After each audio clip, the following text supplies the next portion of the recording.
Өлкө намысын коргоо максатында Ош шаарынан барган спорт чеберлери күрөштүн грэпплинг түрү боюнча күч сынашты.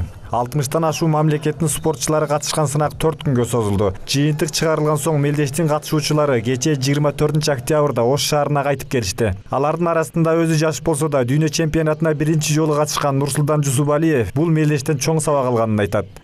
Ошо биринчи жолу чыкканда толкундоо болот экен.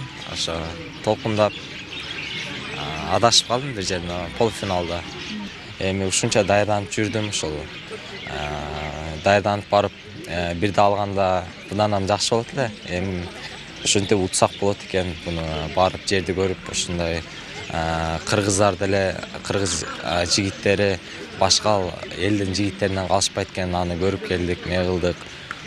Дүйнөлүк чемпионатка катышууга балбандар 1 ай мурда даярдык көрүшкөн. Анда өз ара сынак уюштурулуп, жакшы натыйжа көрсөткөн белдүү жигиттер тандалып алынган. Кыргызстандан 19 спортчу мелдешке катышууга жолдомо алып, жалпысынан 10 медаль тагынып кайтып келишти. Балбандардын айтымында күрөш жеңил болгон жок. Спортчулардын арасында мыктылардын мыктысы аталган каракур ээлери да мелдешке катышкан.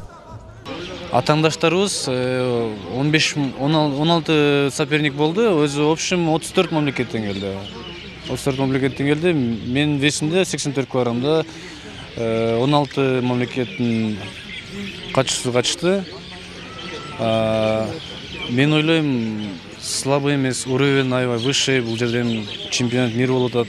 Мен весимде эле бул жерде 4 черный пояс дандагылар катышкан.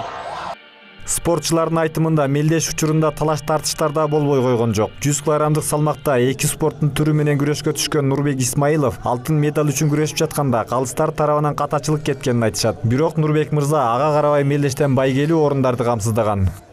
Бул жеңиш аябай кыйын болду, оңойго келген жок. Себеби мен эки видтен күрөштүм. Ги, ноги деп коет. Бул баягы кимоно менен күрөшөсүң, анан без кимоно. Ошол биринчи күнү 20 бiri günü 20 günü ben giymenen no giymen bez kiyimчен күрөштүм, адан 3 илештим. Экинчи күнү ошо кийимменен күрөшүп ага финалга чыктым. Экинчи эмес болдум дүйнөлүк. Эскерте кетсек, Нурбек Исмаилов спорттун ММА түрү менен жакында бразилиялык спортсменге каршы чыгат. Мелдеш Кытайдын Гонконг шаарында 25 ноябрда өтөт. Арада 1 ай гана убакыт болгондуктан кайра эле даярдыкка өтүүгө туура келет дейт спорт чебери. Чынарбек Алипбеков, Тайыр Аматжан уулу, Ош Бирим жаңылыктары.